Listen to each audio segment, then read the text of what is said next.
Assalamualaikum warahmatullahi wabarakatuh.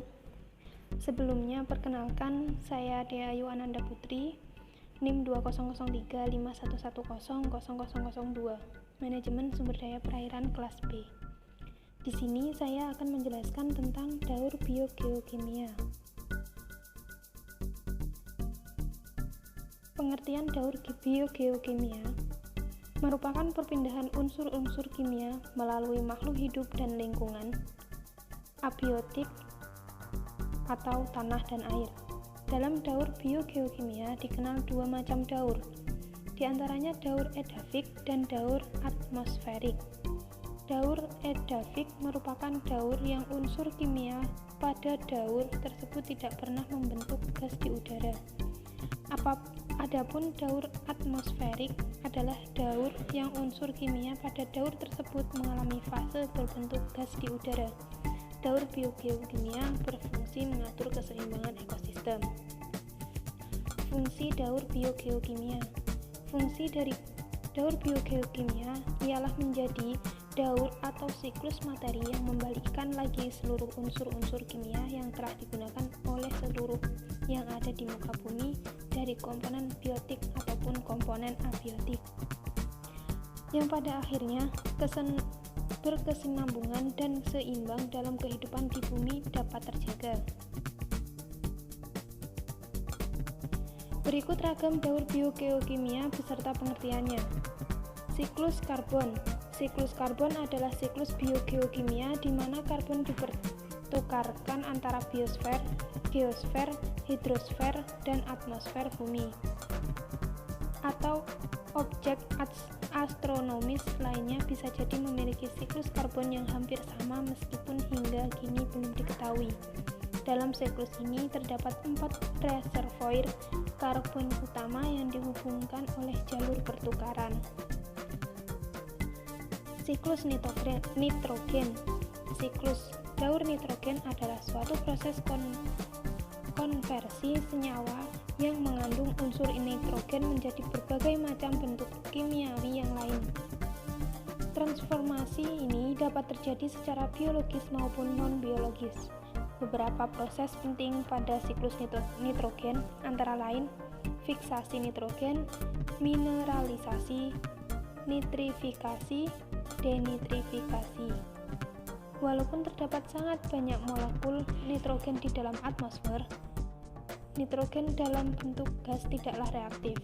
Hanya beberapa organisme yang mampu untuk mengkonversinya menjadi senyawa organik dengan proses yang disebut fiksasi nitrogen. Selanjutnya adalah siklus hidrogen dan oksigen.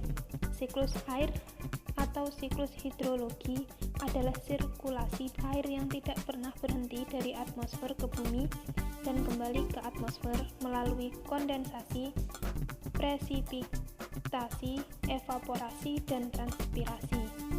Pemanasan air laut oleh sinar matahari merupakan kunci proses siklus hidrologi tersebut dapat berjalan secara terus-menerus.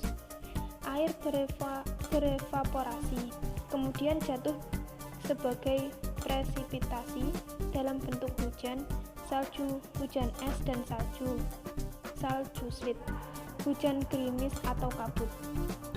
Siklus belerang.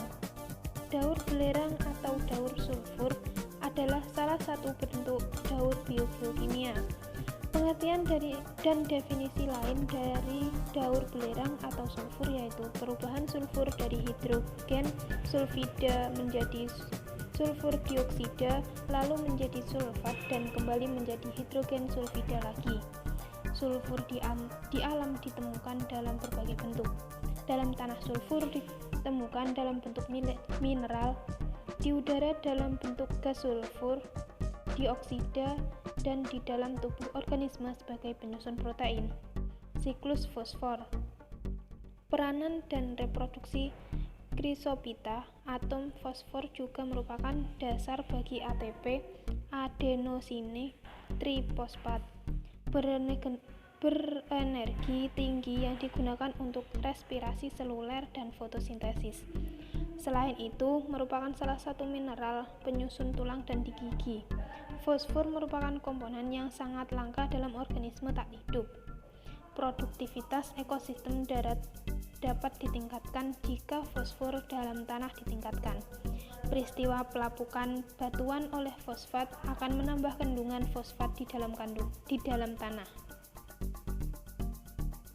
Berikut contoh daur biogeokimia. Siklus karbon. Contoh siklus karbon ialah merupakan elemen yang diperlukan dan terpenting dalam kehidupan di bumi.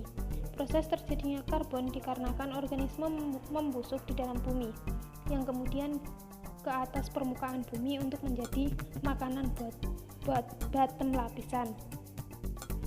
Siklus oksigen menggambarkan pengiriman oksigen di sekitar litosfer, atmosfer, dan biosfer.